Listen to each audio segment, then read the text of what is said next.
গাছের আম দেখা যাচ্ছে, গাছের আমগুলো দেখে একটু জুম করি। ও বাবা, এই তো বাহ, সুন্দর আম, একটা ঝাড়ে ঝাড়ে ঝাড় ঝাড় আম। ওই যে ওদিকে, ও আমে তো ভর্তি, এখানটা আমে তো ভর্তি গো। ও ঝাড় ঝাড় আম। আর এদিকটা দেখি, এই তো আম, ওরে বাবা ঝাড়, সুন্দর ঝাড়।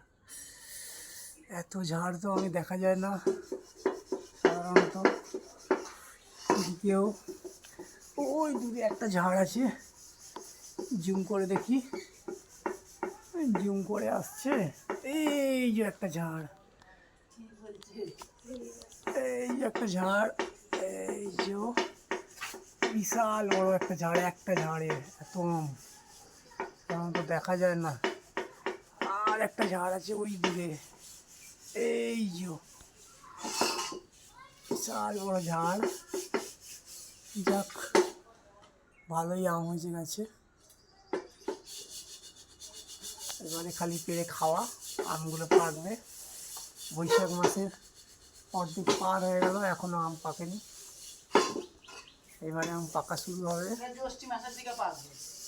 এবারে পাকা শুরু হবে আর খাওয়া হবে।